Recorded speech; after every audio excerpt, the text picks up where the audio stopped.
अस्सलाम वालेकुम व्यूवर्स, मैं हूँ रुकैया नियाज़ और आज हम 9th के फ़िज़िक्स में एक नया मेजरिंग इंस्ट्रूमेंट पढ़ेंगे जिसे हम मेजरिंग सिलेंडर के नाम से जानते हैं।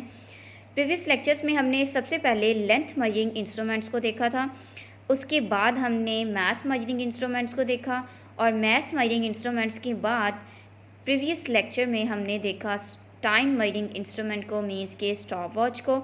और आज हम देखेंगे मेजरिंग सिलेंडर को और इसमें हम देखेंगे कि इसका इंट्रोडक्शन क्या है। देन हम इसकी कैपेसिटीज़ के बारे में देखेंगे कि ये कितनी कितनी वैल्यूज़ को मेजर कर सकता है।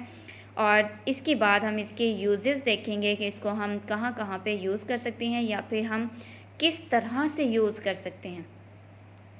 तो मेजरिंग सिलेंडर जो है ये हमारे पास एक सिलेंडर फॉर्म में होता है, मटेरियल एक सिलेंडर फॉर्म में इंस्ट्रूमेंट होता है। तो इस इंस्ट्रूमेंट को हम यूज़ करते हैं वॉल्यूम को मेजर करने के लिए।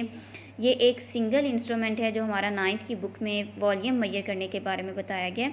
एक ऐसा इंस्ट्रूमेंट जो वॉल्यूम को मेजर करता है, उसे हम क्या नेम दे रहे हैं, मेजरिंग सिलेंडर का। तो इसके लिए हम देखते हैं कि इसके बारे में इंफॉर्मेशन क्या क्या है। इंट्रोडक्शन है सबसे पहले, फिर कैपेसिटीज़ हैं एंड देन यूजेस हैं। सबसे पहला क्वेश्चन है इंट्रोडक्शन की जगह पे right about measuring cylinder. Measuring cylinder के बारे में राइट करें, तो इसके बारे में हम क्या राइट कर सकते हैं। A measuring cylinder is a glass और ट्रांसपेरेंट प्लास्टिक सिलेंडर। उसका स्ट्रक्चर बता दिया उन्होंने। मेजरिंग सिलेंडर किस चीज़ से बना होता है, ग्लास और ट्रांसपेरेंट प्लास्टिक से। It has a scale along its length. उसकी लेंथ में एक स्केल शो किया गया होता है। That indicates the volume in millilitres, जिसने वॉल्यूम को इंडिकेट करना है कौन से यूनिट में, मिलीलीटर्स में। अगर आपको नीचे नज़र आ रहा हो तो यहाँ पे इसके ऊपर देखें, हमारे पास सिलेंडर है, ये एक सिलेंडर के ऊपर ये स्केल शो किया गया है और स्केल के साथ देखें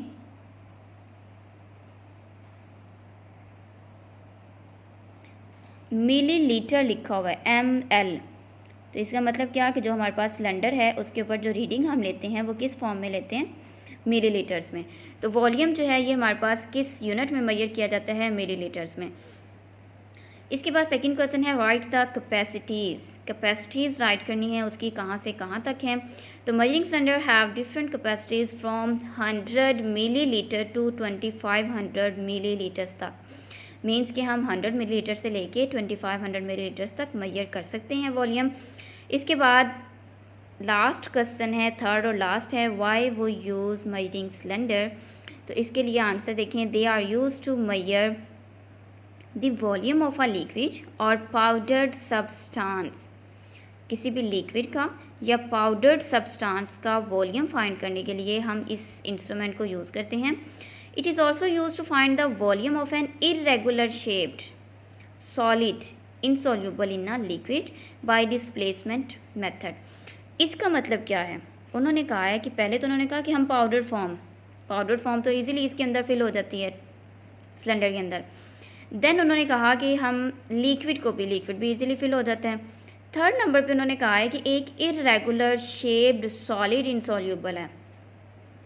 इरेगुलर शेप का मतलब कोई आड़ी तिरछी सी शेप होगी, कोई टेढ़ी मेढ़ी सी, जैसे स्टोन्स हमारे पास होते हैं, उसकी स्पेसिफिक शेप नहीं होती। तो स्टोन जो है उसका अगर हमने वॉल्यूम मेजर करना हो तो वॉल्यूम मेजर करने के लिए हम सबसे पहला काम क्या करेंगे कि हम कोई भी लिक्विड उस सिलेंडर के अंदर फिल करेंगे। एक स्पेसिफिक वैल्यू तक हम उस सिलेंडर के अंदर फिल करेंगे और उसमें फिल करने के बाद हम उसमें स्टोन डाल देंगे। हम उसकी रीडिंग को नोट करेंगे, नोट करने के बाद उसमें स्टोन डाल देंगे। स्टोन जैसे ही उसकी नीचे जाएगा तो जाहिर सी बात है वाटर लेवल या लिक्विड लेवल अप हो जाएगा। उसके अप होने के बाद हम उसकी देन रीडिंग दोबारा से नोट करेंगे। दोनों रीडिंग्स के दरमियान में जो डिस्टेंस गैप आएगा, डिस्प्लेसमेंट गैप आएगा, वो हमें उसके वॉल्यूम तक लेके जाएगा। तो यहाँ पर भी उन्होंने यही बात की है।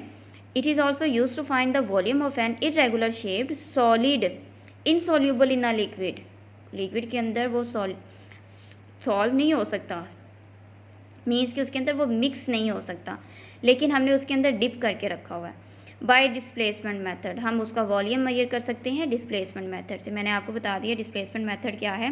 पहले हम लिक्विड डालेंगे सिलेंडर के अंदर, उसकी रीडिंग लेंगे, उसकी रीडिंग के बाद हम उसमें कोई भी स्टोन या जो भी हम फाइंड करना चाह रहे हैं उसको इसके अंदर ड्रॉप करेंगे। जैसे ही ड्रॉप करेंगे लिक्विड का लेवल अप हो जाएगा। हम देन फिर से रीडिंग लेंगे, दोनों के दरमियान में जो डिस्टेंस डिस्प्लेसमेंट गैप आएगा वो हमें वॉल्यूम की वैल्यू बताएगा। तो मेजरिंग सिलेंडर में हमने पढ़ा क्या क्या। सबसे पहले हमने उसका इंट्रोडक्शन देखा और राइट अबाउट मेजरिंग सिलेंडर या उसकी डिफ़ाइन कर लें। सेकंड क्वेश्चन पे हमने उसकी कैपेसिटीज़ देखी, वो कहाँ से कहाँ तक मेजर कर सकता है। और थर्ड नंबर पे हमने देखा कि वाई वो यूज़ मेजरिंग सिलेंडर को हम क्यों यूज़ करते हैं। उसके लिए उन्होंने 2 प्रोसेसेस बताए थे और 2 चीज़ों का बताया था कि हम किन किन चीज़ों के वॉल्यूम्स जो हैं वो हम मेजर कर सकते हैं। और थर्ड में उन्होंने डिस्प्लेसमेंट मेथड से भी बताया कि डिस्प्लेसमेंट मेथड से भी किसी भी सॉलिड थिंग्स के, सॉलिड इरेगुलर शेप्ड के जो हैं वो वॉल्यूम मेजर किए जा सकते हैं।